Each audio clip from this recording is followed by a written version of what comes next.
Halo Sobat Laskar Digital, kembali lagi di TikTok, insight baru buat kamu. Nah, kembali lagi bersama aku Nata. Dan aku Askia. Hari ini tuh sebenarnya aku ngantuk parah.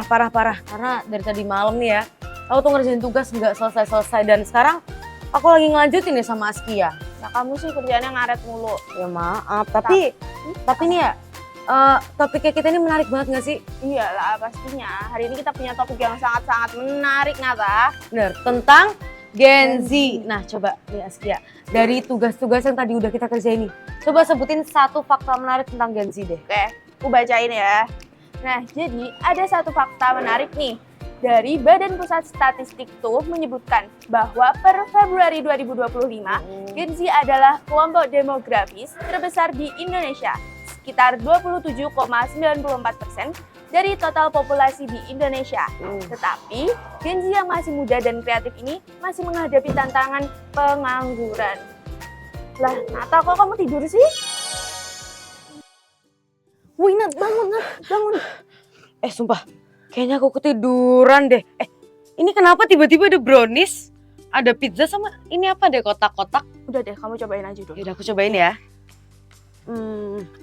Kamu cobain juga deh, Iya. biar aku gak makan sendirian ya. Aku makan yang pizzanya ya. Oke.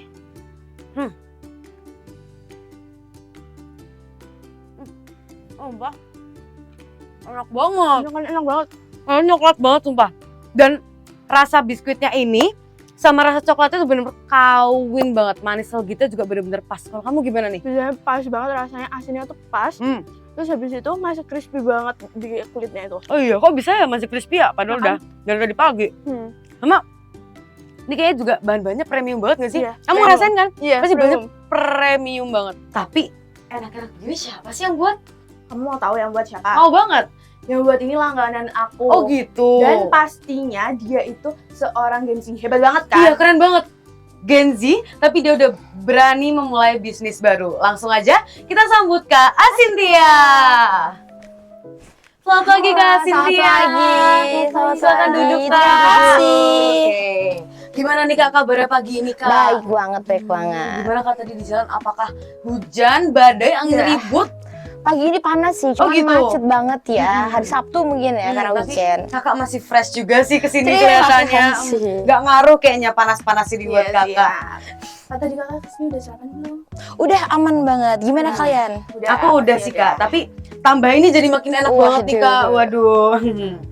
Nah, halo Sobat Laskar Digital, kali ini sesuai yang udah kita spill tadi, kita akan ngobrol bareng owner dari Lue & Co. Ya, pastinya dia seorang Gen Z yang berani berbisnis. Tapi apa sih yang bikin istimewa dan dari Gen Z yang berani berbisnis ini? Nah, teman-teman Laskar Digital pasti penasaran banget kan? Jadi kayak yang udah kita mention di awal tadi, Gen Z ini lagi menghadapi badai pengangguran nih. Tapi 16% dari Gen Z masih kesulitan dalam pencarian kerja. Jadi Gen Z yang satu ini berani berbisnis dan pastinya berdampak positif banget buat mengurangi angka pengangguran di Indonesia. Wah, gitu ya. Berarti Gen Z yang satu ini keren banget. Benar Karena banget. Gen Z yang muda ini berhasil memanfaatkan kreativitas dan passionnya dia, gak bergantung pada lapangan pekerjaan. Justru membuka lapangan pekerjaan baru di bidang kuliner kekinian. Nah bener banget, jadi Sobat Laskar Digital makin penasaran gak sih gimana sih perjalanan kakak Asintia ini dan tantangan-tantangan yang dialami oleh bisnis Lue & Co yang termasuk dalam Gen Z ini. Bener banget.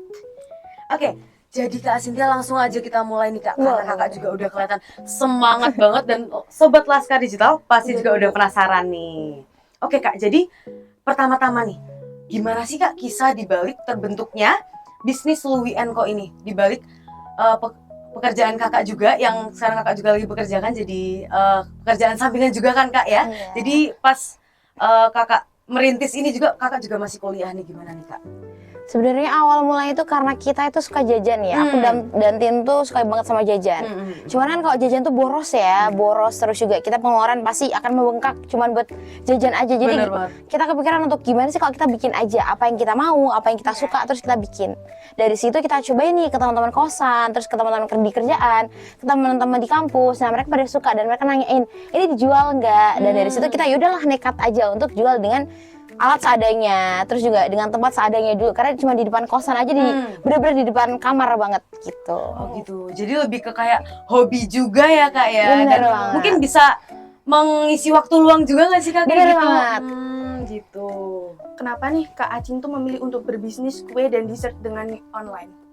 Karena kalau misalkan kita buka lapak, satu pertama kita belum ada modal, dan yang kedua adalah Gen Z itu mageran. Iya sih pasti. Gen Z itu mageran. Kita beli makanan, kemudian kita beli barang, kita beli baju aja selalu online. Iya. Nah dari situ kita pikiran kenapa nggak kita aja yang nganterin ke customer? Kenapa nggak customer dari rumah tinggal chat kita, tinggal telepon kita yang nganter ke mereka, mereka bisa langsung makan, bisa sambil ngobrol sama keluarganya, sambil nonton TV bener gitu. banget. Berarti masih kakak sendiri yang mengantar. Iya, kita sendiri yang nganter. Jadi aku ada tim 2 orang. Oh gitu. Jadi tim kakak 2 orang ini yang tugasnya ngantar gitu Kak? Kita ada satu tim untuk pengantaran, Oh, itu gitu. jadi timku ada 1 cowok, 1 cewek. Yang untuk yang timku yang cowok ini untuk teman-teman yang nganterin. Jadi kalau misalkan ada delivery keluar dari kosan atau mungkin ada yang delivery COD, nah itu kita anterin sendiri. Kemudian yang satunya biasanya bantuin aku untuk produksi. Tapi nih Kak, aku ada pertanyaan nih Kak. Boleh. Karena ini kan juga online ya Kak, dan pasti ada perjalanannya juga kan Kak dari tempat kakak ke tempat customernya. Nah gimana sih Kak cara mempertahankan freshness dari si pizza dan juga browniesnya ini Kak biar sampai ke tangan customer itu masih enak dan masih fresh gitu Kak? Oke, kalau misalkan untuk cara mempertahankan adalah yang pertama kita produksi itu benar-benar di hari H. Oh gitu. Jadi kalau misalkan kita kan produksi itu biasanya hari Sabtu dan hari Minggu.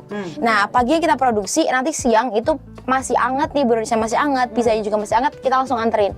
Jadi nyampe di pelanggan pun masih ada kayak apa ya, kayak asapnya gitu loh. Oh, Jadi gitu? masih ada embunnya.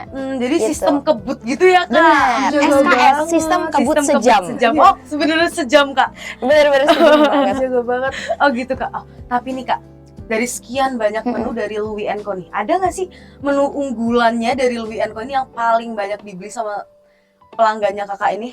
Nah, pas banget. Jadi kalau misalkan untuk menu unggulan ini kita ada 2. Oh, Yang gitu? pertama itu ada di sini nih, ada brownies dan juga Oh, brownies. Brownies itu brownies tapi kita campurin sama cookies.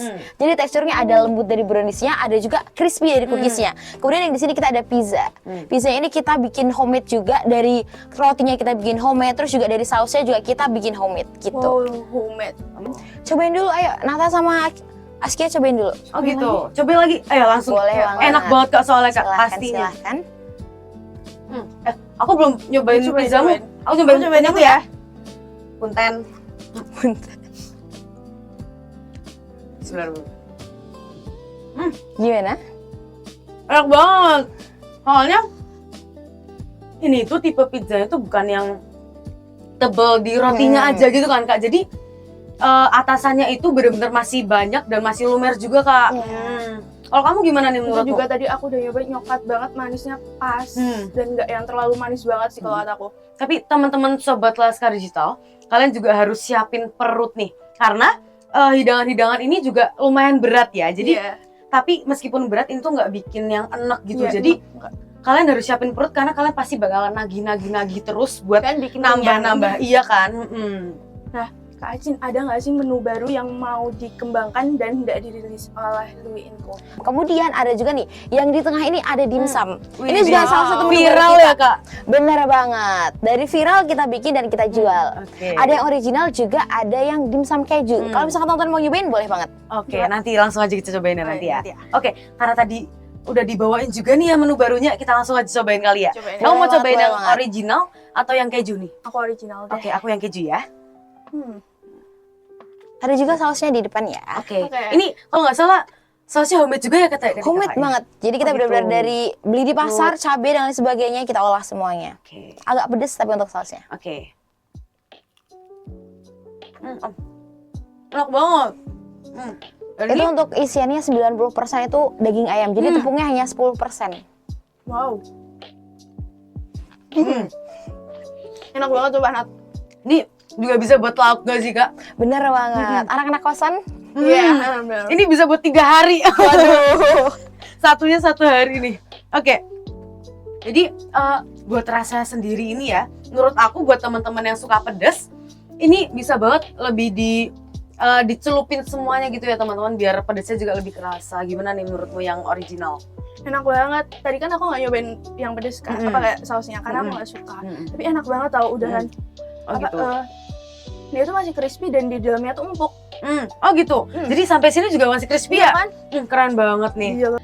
Kalau dari Kak Acin sendiri, ada nggak sih tips untuk para Gen Z agar mereka tuh berani memulai bisnis, terutama di tengah persaingan kuliner Jogja yang sangat ketat ini? Yang pastinya pertama adalah jangan takut buat coba. Bener. Jangan takut buat coba. Mau coba itu teman-teman mau jualan makanan, jualan minuman, kalau teman-teman suka bikin kopi, bikin jus, jangan takut untuk coba. Karena kalau misalkan nggak sekarang, kapan lagi? Kalau misalkan kita nunda-nunda, kita nggak akan tahu. Siapa tahu nih dari yang bisnis kecil-kecilan bisa jadi omset utama kita, bisa jadi pendapatan utama kita. Untuk yang kedua adalah jangan takut gagal. Kalau misalkan teman-teman takut gagal, udah nggak ada mentalnya, nggak bisa. Karena persaingan cukup ketat ya, apalagi untuk brownies, untuk pizza itu udah banyak banget. Jadi jangan takut gagal, trial and error banyak nggak apa-apa, sering nggak apa-apa. Yang penting kita bisa dapetin apa yang kita pengen nih dari rasanya. Dari situ orang-orang pasti juga akan suka. Kalau misalkan kita bikin juga dari hati, begitu. Yang ketiga adalah jangan takut untuk mencoba. Coba aja teman-teman, kalau misalkan lebih sukanya ke cooking atau teman-teman lebih sukanya ke masakan, kuliner, teman-teman buatlah makanan-makanan yang teman-teman suka atau makanan khas daerahnya. Siapa tahu di Jogja ini banyak makanan-makanan Sumatera, banyak makanan-makanan dari Bali yang banyak banget disukain sama orang-orang Jogja, begitu. Berarti harus mulai berani gitu ya Kak? Mulai berani untuk ngambil langkah. Tapi kalau misalnya nih Kak, kita tuh adalah kan Gen Z nih ya Kak. Gen Z tuh biasanya suka overthinking gitu kan, kayak aduh kalau misalnya aku buat usaha kalau nggak ada yang beli tuh gimana ya gitu. Gimana sih Kak cara ngatasin overthinking kita itu Kak? Yang pastinya kita harus tetapin tujuan. Tujuan awal kita tuh harus selalu diingat. Tujuan awalnya apa? Kalau misalnya kita tujuan awalnya emang mau bisnis, pelan-pelan. Jadi kalau misalkan awal-awal memang, apalagi kalau brand kecil, awal-awal tuh pasti yang beli 1-2, kadang sebulan omset cuman 1 box 2 box, nggak apa, yang penting ada yang beli, orang-orang kenal dulu. Dari situ kita bisa tahu nih orang-orang tuh sukanya yang seperti apa. Kita juga minta minta review dari teman-teman yang udah beli. Kurangnya di mana, atau teman-teman kira-kira sukanya itu makanan apa sih, kita coba bikin baru kita jualin, begitu. Jadi kita juga lebih mengevaluasi juga Benar kan dagangan-dagangan kita gitu ya Kak. Gitu. Jadi Sobat Laskar Digital, itu tadi gimana nih? Asik banget kan teman-teman pembahasan kita hari ini tentang bisnis oleh Gen Z ini Kak. Nah, makasih banyak ya Kak Cynthia buat insight-nya hari ini. Juga. Betul Kak. Terima kasih ya Kak Cynthia. Semoga bisa semakin memotivasi Gen Z yang Bener lainnya yang berani untuk berbisnis ini. Jadi gimana nih Sobat Laskar Digital? Kalian pasti semakin tertarik kan buat berbisnis atau malah justru ngiler lihat hidangan-hidangan yang ada di sini nih? Ada brownies, pizza, dimsum kan? Kalau kalian mau order bisa langsung aja cek Instagram di Lue & Co. Oke, tentu aja mari kita support UMKM lokal nih. Dan aku Nata. Dan aku Askia, and this is Tinstalk, insight baru buat kamu. Sampai jumpa di Tinstalk episode berikutnya. Bye. Sumpah, aku kenapa di sini lagi? Mana nugas lagi? Aduh, padahal tadi tuh ya, aku tuh lagi mimpi makan makanan enak banget. Ada brownies, ada dimsum, ada pizza. Aduh, jadi pengen lagi ya. Kamu dari tadi tidur? Ya maaf, udah pesan sekarang. Udah aku pesenin Di tempat itu apa sih namanya, Lue & Co. Nah, langsung aja pesen ya. Ya, aku juga lagi pengen juga Aku mau ini nih, pizza nih. Oke. Ini ya. Nah, buat Sobat Laskar Digital yang mau pesen makanan-makanan enak kayak kita juga, bisa langsung aja pesen di Lue & Co. Dadah!